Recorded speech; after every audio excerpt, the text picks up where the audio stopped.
እስካሁን ድረስ ለተከታታይ 3 ዓመታት አማራ ሲገደል ሲታረድ ሙስሊሙ ክርስቲያኑ ሲፈናቀል ከክልላችን ውጪ ያሉ ዛሬ ላይ ደብረ ብርሃን በዚህ 3 ቀን ውስጥ ብቻ ከ10,000 በላይ ተፈናቃይ በአዲስ መልኩ የተካተተበት ሁኔታ የገባበት ሁኔታ ነው ያለ። ከዚህ አኳያ ለነዚህ አንድ ቀን ድምጽ ያልሆነ ቤተክርስቲያኖች ሲቃጠሉ፣ መስጊዶች ሲቃጠሉ፣ የሃይማኖት አባቶች ሲታረዱ፣ ጎንደር ላይ የቤተ መድኃኔዓለም አስተዳዳሪ ወሎ ላይ የቤተ መድኃኔዓለም አስተዳዳሪ አባት አይተናል። ጎንደር ላይ ታላቅ የሆኑ ኢማም የሙስሊም ታላቅ የሆነ ዓሊም ሲታረዱ ሲገደሉ አይተናል። ለነዛ ድምጽ ያልሆነ ፓርቲ ለነዛ በሰውነት በማንነት አማራነት ብቻ አይደለም። አማራ ትልቅ ልዕልና ትልቅ ከፍታ ውስጥ ያለ ነው። እኛ አንድ አማራ ስንወጣ የትኛውንም ብሔር የትኛውንም አካል በጠላትነት የፈረጀ አካል የለም። ስለዚህ 3 ዓመት ሙሉ ስንታረድ ስንገደል ስንፈናቀል ያልነበረ አሁን በሚሊዮን ረብጣ ብር ተከፍሏቸው እኔ የዚህ ፓርቲ ነኝ እኔ የዚህ ነኝ ማን ምን ሰማበት ነው የተለ አንድም ቀን ድምጽ ያልሆኑን የፖለቲካ ፓርቲዎች ዛሬ ምን ፈልገው ነው በዚህ 2 ወር ውስጥ ምርጫ ስለተባለ ብቻ ረብጣ ብር ስለፈሰሰላቸው ብቻ ተቋሚ ነኝ ተፎካካሪ ነኝ የሚለው ነገር አንቀበልም። በዚህ በኩል የአማራ ፋኖ ብሔራዊ ንቅናቄ ድርጅታችን ግልጽ የሆነ አቋም ግልጽ የሆነ መምሪያ አስቀምጧል። ይሄን መሰረት አድርገው እርምጃ የተወሰነ ያለው በትላንትናው ዕለት ቅድም አንድ ጓድ ሲያነሳው የነበረ ሁኔታ አለ። ሰከላ ላይ አንድ የምርጫ አስፈጻሚ የሆነች ሴት የተያዘችበት ሁኔታ አለ። እኛ በ201ኛ ኮር ውስጥም 206ኛ ላይም በተለያዩ ቦታዎች ላይ እነዚህን በገንዘብ ማንነታቸውን አማራነታቸውን የሸጡ አማራኛ ተናጋሪው የአማራ ተወላጅ ሆነው በሽርፍራፊ ጥቅም ሆዳሞች ከርሳሞች ማንነታቸውን የሸጡ ዳግም ለ5 ዓመት አማራ ለባርነት አማራን ለማስገደል አማራን ለማፈናቀል የአብይ አህመድ ስርዓትን የስልጣን ዘመን ለማራዘም የሚሰሩ ላይ ማንኛዎችም ላይ ድርጅታችን ያወረደው አቋም መምሪያ ግልጽ ስላለ በዛልክ እርምጃ ይወሰዳል። ቀጣይም ይቀጥላል።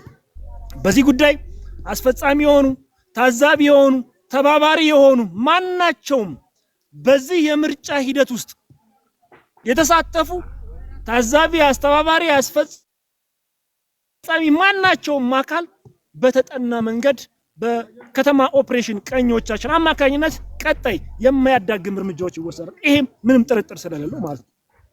ድርጅታችን በግልጽ ምርጫን በተመለከተ ያስቀመጠው አቋም አለ። ይሄን መሰረት አድርገን እየሰራ ነው። ቀጣይ ምን እንሰራለን። ስለዚህ ይሄ የከሰረ ያለቀ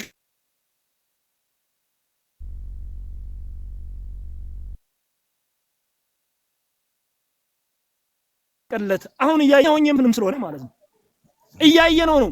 በሚሊዮን ረብጣ ብሮችን በመመደብ አሁን ላይ የሚደረጉ የብልጽግና የድጋፍ ሰልፎችን እኮ እያየን ነው። ለአንድ አባል ለአንድ ሰው በቀን 2000 ብር አበል በመክፈል ቲሸርቶችን አሳጥመው ብልጽግናን ደጋፊ በማስመሰል እያስወጣቸው እንዳለ አይተናል።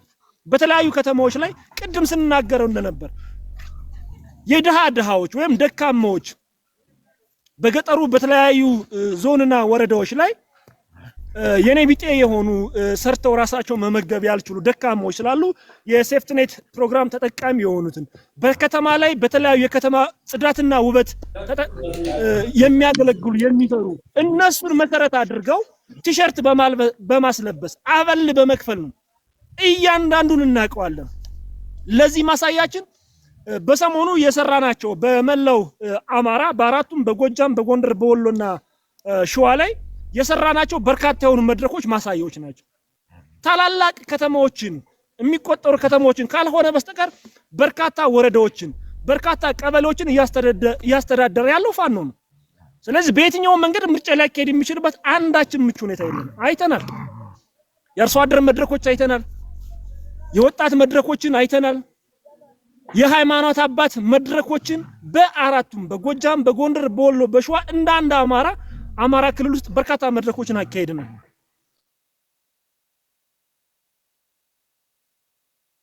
ባለፉት 3 ዓመት የመንግስት ሰራተኞች መድረክንም አይተናል። በአንድም ይሁን በሌላ መንገድ አስገዳጅ በሆነ ጫና ውስጥ ስላሉ ነው። ያው ራሳቸውን ሰርቫይቭ ማድረግ ስላለባቸው ሚስቶች አላቸው፣ ልጆች አላቸው። ማኖር ስላለባቸው ተጨንቀው ተጠበው ተይዘው ነው ያሉት። ይሄን ደግሞ እንረዳለን። ስለዚህ ከማን ጎን እንደሆነ እናያለን። እኛም እኮ የነሱ ልጆች ነን፣ የነሱ ቤተሰቦች ነን። ከሌላ ፕላኔት የመጣን አይደለም። ፋኖ ብዙዎቹ በቃ 100% ንጹህ አድርገው የሚይዙታል። ትክክል አይደለም። እኛም እኮ ሰው ነን። ፋኖ መልአክ አይደለም። ስህተት አይሰራም አይባልም፣ ስህተት ይሰራል። ከአመት ዓመት እየታረመ ችግሮች እየተስተካከሉ ነው እየሄዱ ያለበት ሁኔታና ስለዚህ አሁን ዋነኛው የዛሬው መወያ አጀንዳችን ሁለት ፍሬም ይዘት ስላለው ማለት ነው። ስለዚህ በእነዚህ ሁለት አጀንዳዎች ላይ እንደው በእናንተ አካባቢ ምንድነው እየተፈጸመ ያለው? ምንድነው እየሆነ ያለው? ከኛስ ምን ይጠበቃል? ቀጣይ በተጠኑ ከተማዎች ላይ የከተማ ኦፕሬሽኖች ይሰራሉ። በውስጥ አርበኛ ቢያንስ መረጃዎችን በመስጠት ከጎናችን እንድትሆኑ እንፈልጋለን። እንዳንድ አማራ ፋኖ በየትኛውም አቅጣጫ በአራቱም በጎንደር፣ በጎጃም፣ በወሎና በሸዋ ማለት ነው። ስለዚህ ትልቁ አድርገን ድርጅታችን ባወጣው እንትን መሰረት በቀጣይ በድሮን በታንክ ታጅበው የምርጫ ቁሳቁሶችን ከአንድ ወደ አንድ ቦታ ሊያጓጉዝ እንደሚችል እናምናለን። እያደረገውም ስላለ በርካታ ጀነራል መድፎችን አስጠግቶ መሀል ከተማ ላይ በመሆን ንጹሃንን እየተኮሰ እየደበደበ እየገደለ ተቋማትን የእምነት ተቋማትን እያፈረሰ እያወደመ እንደሆነ አይተናል። ስለዚህ በቀጣይ መሆን የሚገባቸውን ነገሮች ከጎናችን እንድትሰለፉ አብራችሁን እንድትሆኑ እንፈልጋለን። እያንዳንዱ ሁኔታዎች ቅድም ወንድሜ እንግዲህ ጎንደር አካባቢ አሁን በተለያዩ ቦታዎችም አሉ። ይህ ነገር ማንነታችን ነው እየተቀማህን ያለ ነው። እኔ የምመርጥልህ ልብስ ነው መልበስ ያለብህ ተባልክ። ፔሬድ በቃ ምን ታረጋለህ? ከዚህ ውጭ ጋቢ መልበስ አትችልም፣ ፎጣ መልበስ አትችልም ተባልክ እኮ። እንግዲህ ከዚህ በላይ ምንድነው የምትፈልጉት? ምን እስክንቶን ነው የምትጠብቁት? ምን አይነት አቅጣጫ እስከሚሰጥ ነው የምንጠብቀው? ትክክል አይደለም ይሄ። ስለዚህ ማንኛውም ሰው ለነጻነት ትግሉን ለፋኖ ብቻ የሚገፉት አሉ። ትክክል አይደለም ይሄ። ፋኖማ አምኖበት አንዴ አፈሙዝ አውጥቶ እየታገለ ነው ያለው።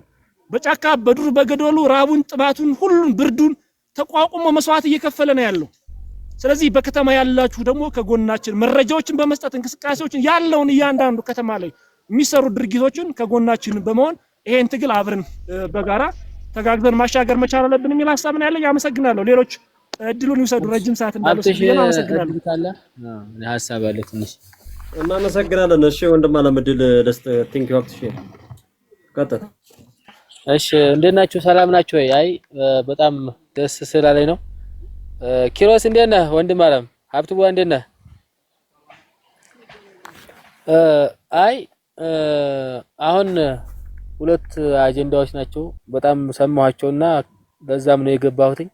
አሁን በዚህ ሰዓት ምርጫ በአማራ ክልል ውስጥ መደረጉ ራሱ አንድ ራስ ምታት የሚሆን ነው። ለምን የመሸነፉ ምልክትም ስለሆነ ማለት ነው። በዚህ ሰዓት መራጭም ማስመራጭም ለአማራ ለአሁን ለመሰረት ነው ድርጅት ጥላት ነው። በጥላትነት ፈርጀነዋል። ነገም ካገኘነው እርምጃ እንደምንወስድ የታወቀ ነው ማለት ነው። የሚያስመርጥም አስመራጩም መራጩም ማለት ነው። ሲጀመር የትኛው አካባቢ ነው ሊመርጥስ የሚችለው? ማንኛው ይመስለኛል አብዛኛው ከ185% በአማራ ፋኖ ብሔራዊ ንቅናቄ ውስጥ ያለ ክልል ውስጥ እንዴት ማን ነው ሊመርጥ የሚችለው የሚለው አንድ ጥያቄ ነው ለሁላችሁ ህዝቡ ሊያውቅ የሚገባው ማለት ነው። የትኛውስ አካባቢ ነው ሊመርጥ የሚችለው እንኳን በዚህ ሰዓት ማለት ነው። ስለዚህ አሁን ፎጣ ሽርጥ መልበስ የተከለከለ እኛ እኮ ድሮ አረንጓዴ ቢጫ ቀይ ልሙጣን ባንዲራ ይዘን ስንንቀሳቀስ ስንከለከል ስለነበረ ነው እና አፄ ምኒልክ የተዋጉበትን ባንዲራ ይዛችሁ አትወጡም ስንባል ነው ወደ ጫካ የገባ ነው። ያንን ስንከለከል ጫካ የወጣን ህዝቦች አሁን ደግሞ እንደገና ወርደው ሽርጥ እና ፎጣ ጋቢ እንዳይለብስ ሲከለከል የማይገባው አማራ ካለ በሳተን ያማራ ነው ብዬ አላስብም። አማራም አይደለም ሲጀመርም ሽርጥም እንዳይለብስ ተብሎ ከተማ እንደ ሽርጥ ለብሰ ከተማ እንዳገባ የሚባል ወጣት ከተማ የሚቀመጥ ካለ ራሱን ማወቅ አለበት ወይ ዘሩን ማወቅ አለበት ብዬ ነው የማስበው ማለት ነው። ያማር ስለሚያምን ነው ሐሳቡም ጥያቄው ማስታወቂያውም ሳይው ለዛም ነው ገስት የጠየቁት። ያስለቅሳልም። እንዴት ነው በይሳት አሁን ሽርጥ ለብሰህ ጋቢ ለብሰህ ከተማ አገባም የሚባለው አማራ? መቼ ነው የሚገባው ከተማ ያለው ወጣት? መቼ ነውስ ወንድሞቻቸው በገጠር በደጋው በገደሉ በረሃብ እየተሰቃየህን ብልጽግና እየተዋጋ አሁን በይሳት ከጎኑ ያልቆመ ሽርጥ ቀርቶ ለምን ቁምጣ አይከለከልም? ለምን ፓንት አይከለከልም? በይሳት ይከልከል። ለምን ነው መውጣት አለበት? የማይገባው በሰዓት የማይገባው አማራ ለምንድን ነው? ማንን ነውስ የሚመርጠው? አሁን አማራን ወክሎ የወጣስ በዚህ ምርጫ ስነ ስርዓት አማራን ወክሎ የወጣስ ድርጅት አለ ወይ? ማንኛው ፓርቲ ነው አማራን ወክሎ የወጣ ለምርጫ የተወዳደረ ድርጅት አለ? የለም። የአማራ ምርጫ ያሁኑ የተመሰረተው ድርጅት አለ፣ አማራ ፋኖ ብሔራዊ ንቅናቄ። ይሄ ነው በዚህ ሰዓት ለአማራ ምርጫ ሊሆን የሚችለው። እስካሁን እስኪ አማራ ድርጅት ኑሮት ያውቃል? አሁን እኮ በዚህ ሰዓት እኮ እያሰቃዩን አማራን እየገደሉት ያሉት እኮ ለ150 ዓመት ያክል እኮ በውስጥ ሲታገሉ የነበሩ እኮ የኦሮሞ ባንዳዎች ናቸው። ድሮ በማን ብዙ በውስጣችን የያዝነው ነገር ስላለ ማለት ነው። የት ቦታ አማራን ለማጥፋት እኮ የት ቦታ እንደሚሰባሰቡ እኮ እናውቃለን። አሉ ደግሞ እንደገና አሁን ከድሮ የፋኖ አንድነት እንዳይመጣ ሲጥሩ ሲጣጣሩ የነበሩ የፋኖ አመራሮች አርገናቸው አምነናቸው መሪ አርገናቸው አሁን አዲስ አበባ ስለገቡ ብቻ ፋኖን ከተለያዩ ሀገራት ጋር የሚወቅሱ ድሮ የፋኖ መሪዎች የሆኑ ሰዎች አሉ። ከኤርትራ ጋር ይሰራሉ፣ ከትግሬ ጋር ይሰራሉ ምናምን። ሰሜን ዕዝ ሲመታ መከላከያ የት ነበር የሸሸው? ኤርትራ ነበር የሸሸው። ብንሰራ ከኤርትራ ጋር ምን ኃጢአት አለብን? አማራ የሰሜን ዕዝ እኮ ሲመታ እኮ ሲፈርስ እኮ ሄደው እኮ የሸሸው እኮ ኤርትራ ነው። ኤርትራ እኮ ናት ያን የተበተነ ሰራዊት ሰብስባ አደራጅታ አሳክማ ለነ ብርሃኑ ጁላ ያስረከበች እኮ ኤርትራ እኮ ናት። ይሄን የጠፋን መስሏቸው ከሆነ ተሳስተዋል። እያወቁት ባሳምነው እየማሉ አሳምነውን ክደው ማአት አሉ አዲስ አበባ ታጉሩ ያሉ እኛን ሲመሩ የነበሩ አመራሮች ማለት ነው። በውስጣችን ብዙ ቁስል ዘን ነው የምንታገለው ነገ መድረስ ያለብን ቦታ ለመድረስ ማለት ነው። አማራ በዚህ ሰዓት ማንን ነው የሚመርጠው? እስኪ አማራ በነፃነት ለሚሞት ድርጅት ከስንት ዓመት በኋላ እና አስራት ወልደ ስንት ደክመው አባቶቻችን ደክመው አሳምነው ደክመው ይሄን ድርጅት ሳያዩት አሁን ድርጅት ሲመሰረት መምረጥ ያለበት አማራ ይሄን ድርጅት ብቻ ነው የሚያድነውም የሚያተርፈውም ነገ ነፃ የሚያደርገውም ይሄ ድርጅት ብቻ ነው። ከዚህ ድርጅት ውስጥ አማራ ምርጫም ህልውናም የለውም። ይሄ ነው ሊያድነን የሚገባው።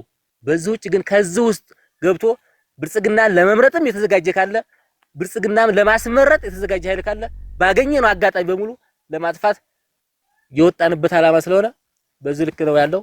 ብቻ ስለተመቻችሁኝ ነው ብዙም የመናገር ስለማልችል ነው ውስጤ ስሜቱ ስላለኝ ነው። ይቅርታ በጣም በርቱ። ዘንባባው በደንብ ስለምከታተልህ ስምህን ባላቀውም ያላችሁ ሐሳብና የምትከታተሉት የምታቀርቡት ፕሮግራም ስለሚመቼ ነው። በዚህ ልክ ህዝቡም ወጣቱም በቃ ማወቅ አለበት እውነታውን። በቪዲዮ እየላክ የሚሰራውን ቄስ እኮ አሁን በቅርብ እኮ ኦሮሚያ ክልል እኮ ቄስ ካልመረጥ ከብሎ እኮ እግሩም እጁም እኮ ተሰቅሏል፣ በህይወት ተሰቅሏል። አሁን በቅርብ ካርድ ያላወጣም ስላለ ማለት ነው። መቼ ነው ታዲያ አማራው የሚነቃው? ከዚህ በላይ ምን እንድንሆን የፈለገው?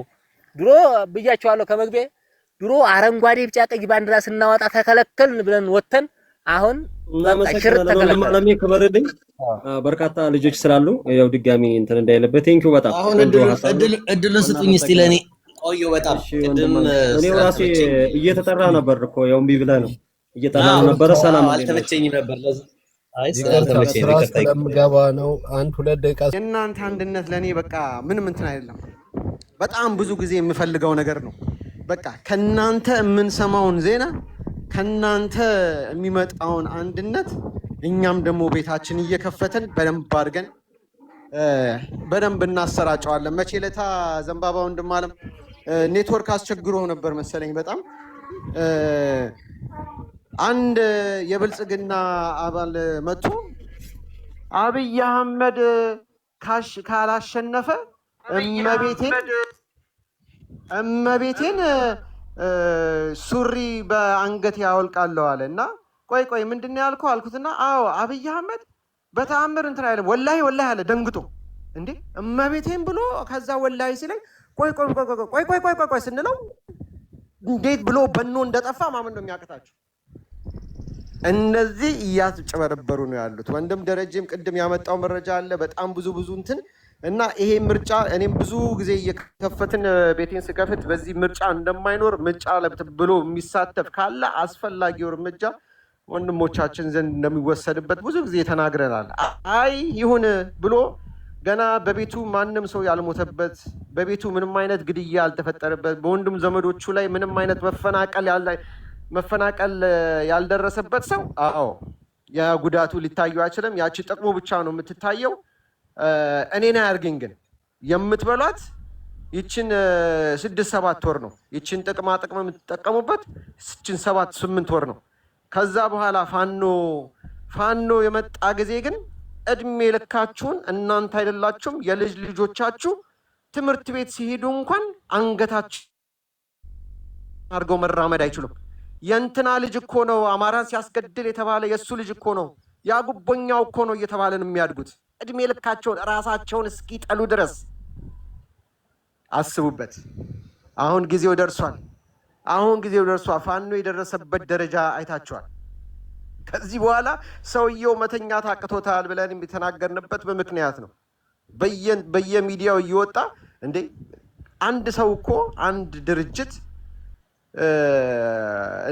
እኔ በእውነት መረጃ የምቀበለው እንደዚህ ከአርበኞች ነው እንጂ ከወንዶች ወንድሞቼ ነው እንጂ ከነ አላዛር ከነ ፋኖ በኃይሉ ሀብትሽ እና ዘንባባ መጥቶ እነሱ የሚቀበሉትን ኢንፎርሜሽን እየገባው ሰማለሁ። እሱን ዜና ነው የምንሰማው። ሌላ ወሬ አትስሙ።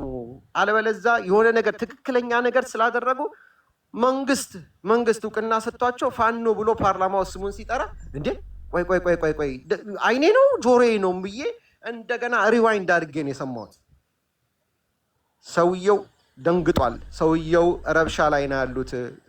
ካድሬዎቹ የአፍሪካን ኤምባሲ አጨናንቀውታል። ከልጅ ልጆቻቸው ጋር ሊነኩት ነው።